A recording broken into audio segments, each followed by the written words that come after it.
Ladies and gentlemen, welcome back to the channel. Tonight, Celtic return to action in their first pre-season friendly game against Queen's Park. Ahead of that, we have a few things to catch up on, including that big story that broke yesterday surrounding Nicholas Kühn's exit. We have a few more details ahead of his move to Como.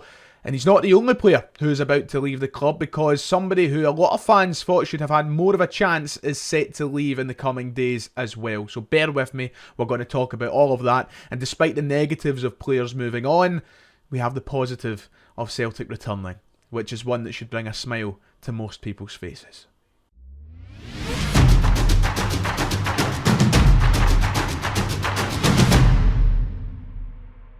If you haven't already, please make sure to hit like and subscribe. It would be much appreciated. We are on our way to 60,000 subscribers, and we have a busy month ahead of us. So if you want to stay up to date, go down below, hit both of those buttons. Let's start with the updates to the Nicholas Kühn story, which really took Celtic fans by surprise last night. So as we all know by now, Fabrizio Romano reported the exclusive yesterday that Como agreed a deal to sign Celtic's Nicholas Kühn on a permanent move. The understanding is the transfer fee would be around 19 million euros, which is £16.5 million. He reported that the medical tests were to follow. The personal terms between the player and Como have been agreed in principle, and formal details are being clarified before the signing is confirmed. Well, this morning we got more from Sky Sports about that transfer, which we're going to touch on in a moment. I will point you towards my live stream yesterday. We went live for half an hour discussing this news as it broke. If you want the full lowdown, if you want my full opinion, head over there. But let's catch up on what the situation seems to be. So Anthony Joseph of Sky Sports this morning reported this update that Como have agreed the initial £16.5 million fee for Nicholas Kühn, but it's understood that the clubs are now ironing out the finer details of potential add-ons, but a deal is expected to be reached soon. Kühn has also verbally agreed on a long-term contract with Como. So the deal is done in principle. We are now just waiting on those last few details, which include a sell-on fee. And I said this yesterday in my video, Celtic just simply don't do business at a top level without sell-on fees. We've seen it with Jeremy Frimpong most recently, where we banked an extra few million quid into the transfer kitty or into the club's bank balance just by applying a 10% sell-on clause or whatever.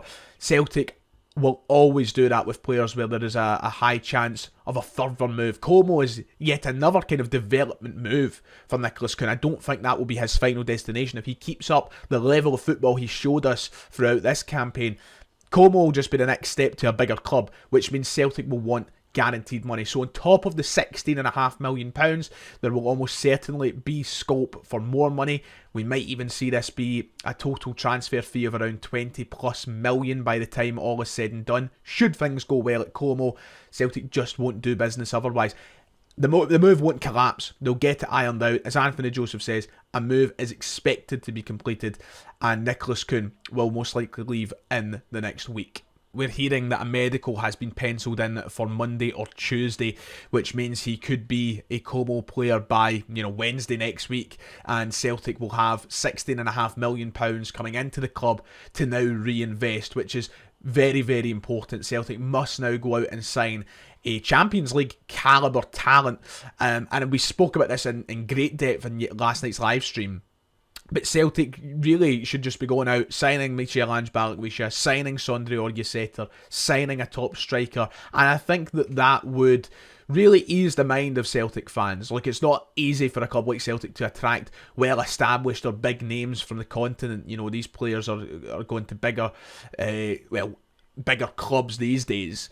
No club in my eyes is bigger than Celtic, bar a very few. But you know what it's like. But Celtic do have the difficulties of trying to lure top talent to the club. We need to develop players like we developed Nicholas Kühn, but if we can go out and we can make signings like Balikwisha and Orjeseter, I think that would be great company to bring in beside Jota, beside Benjamin Nygren, and beside these players that we do have. So we'll wait and see what happens, but Celtic must make a statement now. We can't sit on the fence deciding what to do for too long.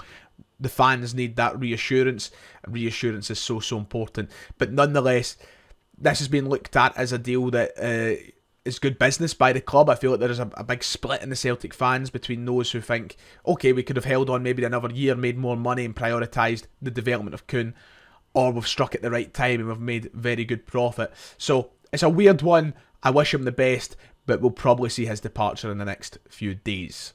On the topic of big business made, Nicholas Kühn now goes down as one of those names remembered as a big money maker for the club. In fact, here is a list of the biggest profits made on Celtic departures, and as you can see, Nicholas Kühn now makes it into the top 5 when it comes to profit made on a player. He's only behind Kieran Tierney, who of course we made full-on profit, 25 million for as a youth academy graduate. Matt O'Reilly, we made 23.5 million. Moussa Dembele, 19.5. Jota, 18.5. Nicholas Kühn comes in above the likes of Virgil van Dijk, Victor Wanyama, Christopher Ajer, signed for roughly £3 million, sold for £16.5 million. Yeah, marvellous business from the club, and that list that I had on screen there is a great example of how we market our players and how we sell them when the time comes. But we want to see the money spent. It's all very well and good talking about how business is done at the club.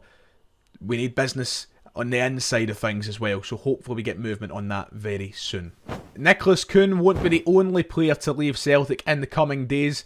Mike Nawrocki will be joining him. This one goes down as slightly controversial among the Celtic fans, because I think most are in agreement that he deserved more of a chance at Celtic, but that chance seems to be gone because Sky Sports in Germany reported this morning that Mike Nawrocki to Hanover is a done deal.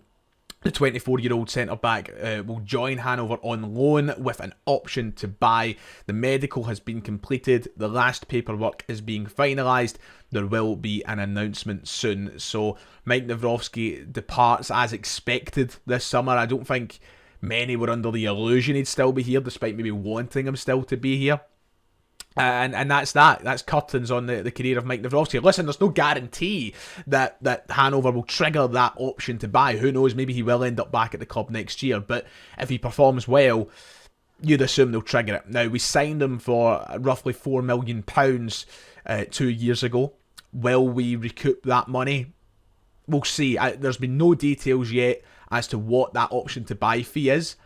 I would be shocked if it's more than £4 million, but hey, who knows? Celtic are smart. The guys running the club and running these transfers, they're smart. We just discussed that, so there might be every chance of that, but those details are yet to be announced. He will be leaving though on loan capacity initially, and yeah, we've seen the last of Mike Nawrocki. It still shocks me how little we've seen Mike Nawrocki. 18 games he played for the club across all competitions, which is just absolutely insane to me. I mean, for £4 million especially, to only end up playing 18 games, I wonder if now, well, maybe not now, we might need to wait a further year till he's officially gone from the club. Will we hear the reason why it just didn't work? Because it's such a strange one. I think it's one that we'll all wonder about for the long time. So yeah, I wish the best of luck to him. I hope he smashes it over in Germany. I'll be keeping a close eye on him whenever I get the chance to see Hanover if they're televised. But yeah, best of luck to him. And final transfer related story for today is in relation to Matthias Kvistgaarden. Now, we touched on this very briefly in the live stream yesterday, but in case you missed that, it seems the whole saga with him being linked to Celtic is about to come to an end, because reports in his home country of Denmark are reporting that he is close to an exit now. French club Lens have made a bid for Matthias Kvistgaarden, and the French are very positive about landing him. Apparently negotiations are on about the purchase of him from Brøndby. Talks are also positive, and Lens believe that there is an agreement between the clubs and a purchase will go through. So finally, the Matthias Kvistgaarden saga will come to an end. I say saga as if we were ever close to signing him. Yeah, I'm kind of gutted we never made this happen. We'll see what happens with him in France. Yeah, just like that, done. Is this going to be one we regret not going for? We're hearing that the transfer should be around the fee of €13 million. Was that maybe just a bit too much for Celtic? Were we ever really, truly that interested? who knows, but his name won't be getting linked with Celtic for much longer should this deal go through. Just before we finish up, one last time, I would like to say rest in peace to the immortal John Clark. The Celtic fans and his family said goodbye to him today in his funeral mass at St Mary's. A Celtic legend who won't be forgotten, touched the lives of many, and somebody who will always be a huge figure to this club, woven into the very fabric of Celtic till even I am gone from this earth. So thoughts and prayers with his family, his close ones, and rest in peace to an absolute legend. Right, that does it for today. If you have enjoyed, please make sure to like and subscribe and let me know all your thoughts in the comments below. Keep in mind, I will be live for the game against Queen's Park this evening. It's a 7:45 kickoff live on Celtic TV. I will be live streaming roughly 10 minutes before kickoff through the entire game. So make sure to join me there and we'll have a good wee chat and laugh through these friendly games as we do every year. Until then, take care of yourself, God bless, and I'll see you all next time.